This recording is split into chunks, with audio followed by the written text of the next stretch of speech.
तृणमूल कांग्रेस में जारी अंदरूनी संकट के बीच पश्चिम बंगाल विधानसभा में नेता प्रतिपक्ष और बागी टीएमसी गुट के नेता ऋतुव्रत बनर्जी ने पार्टी नेतृत्व पर तीखा हमला बोला है। उन्होंने चंद्रिमा भट्टाचार्य के सभी पदों से इस्तीफे को लेकर कहा, टीएमसी अब एक प्राइवेट लिमिटेड कंपनी की तरह चल रही है, जहां कुछ चुनिंदा लोगों के अलावा किसी की कोई अहमियत नहीं है। ऋतुव्रत बनर्जी ने कहा कि पार्टी में अपमानित किया जाना अब सामान्य बात हो गई है और चंद्रिमा भट्टाचार्य के साथ जो हुआ है वो कोई नई घटना नहीं है। उन्होंने कहा कि चंद्रिमा एक अनुभवी नेता हैं, कई बार विधायक और मंत्री रह चुकी हैं, उनकी निष्ठा पर सवाल उठाना उचित नहीं है। ऋतुव्रत बनर्जी ने कहा कि चंद्रिमा के बेटे उनके मित्र रहे हैं और अब उनके साथ जुड़े हैं, लेकिन इसका मतलब ये नहीं है कि चंद्रिमा की पार्टी के प्रति वफादारी पर सवाल उठाए जाए। इस पूरे मामले पर ममता बनर्जी और अभिषेक बनर्जी पर निशाना साधते हुए पश्चिम बंगाल विधानसभा में नेता प्रतिपक्ष ऋतुव्रत बनर्जी ने और क्या कुछ कहा है, आप खुद सुनिए उन्हीं की जुबानी।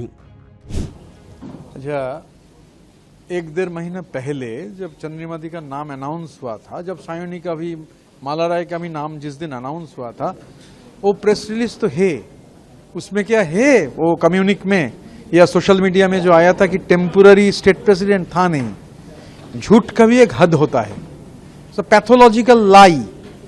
देखिए, प्राइवेट लिमिटेड कंपनी में मालिक लोग छोड़ के, 2 मालिक है, 4 मालिक है, 6 मालिक, जितना भी है, 1 मालिक भी हो सकता है, मालिक लोगों को छोड़ के 4-5 चुनिंदे जो मैनेजिंग डायरेक्टर रहते हैं, उसके सिवा किसी का कोई वैल्यू नहीं है।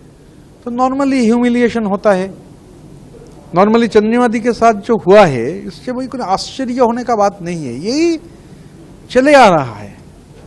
और आज जो चंद्रिमा भट्टाचार्य, वो एक बहुत मल्टीपल टाइम्स का एमएलए है, मल्टीपल टाइम का मिनिस्टर है, और जो बात उन्होंने कहा कि उनका जो लॉयल्टी लेकर जो सवाल उठा है, देखिए, उनका लड़का मेरा दोस्त है, हम लोगों के साथ है, तो इसका मतलब है नहीं कि आप उसका लॉयल्टी पर शक करेंगे।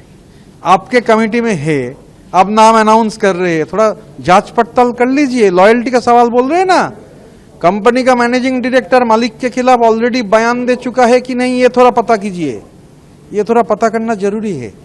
कंपनी का कोई मैनेजिंग डायरेक्टर थोड़ा प्रमोशन हुआ है, वो कहाँ किसी को मेरे पास 7 एमएलए है, मौका क्या मिलेगा, ये मैसेज भेजा कि नहीं, थोड़ा जांच पड़ताल कर लीजिए, ताकि आने वाले समय में फेस लॉस ना हो।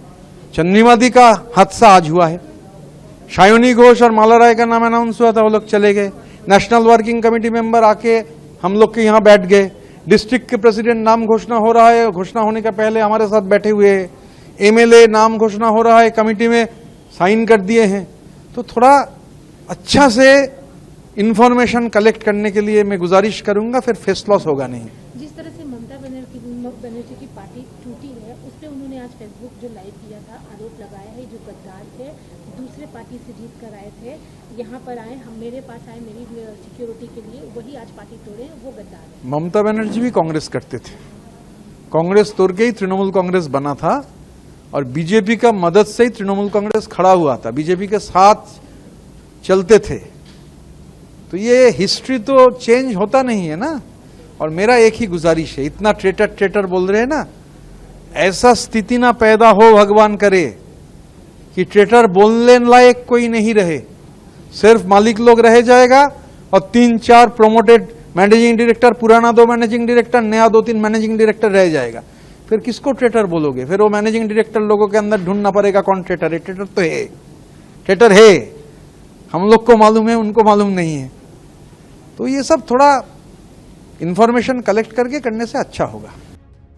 वहीं ममता बनर्जी द्वारा बागी नेताओं को गद्दार बताए जाने पर ऋतुव्रत बनर्जी ने कहा कि इतिहास को बदला नहीं जा सकता। उन्होंने कहा कि ममता बनर्जी पहले कांग्रेस में थी, बाद में कांग्रेस से अलग होकर टीएमसी बनाई गई और उस समय पार्टी को बीजेपी का भी समर्थन मिला था। उन्होंने कहा कि उस दौर के राजनीतिक घटनाक्रम को नजरअंदाज नहीं किया जा सकता। ऋतुव्रत बनर्जी ने कहा कि उनकी सिर्फ एक अपील है कि गद्दार शब्द का इस्तेमाल न हो, कि अंत में पार्टी में केवल बॉस ही बच जाएं।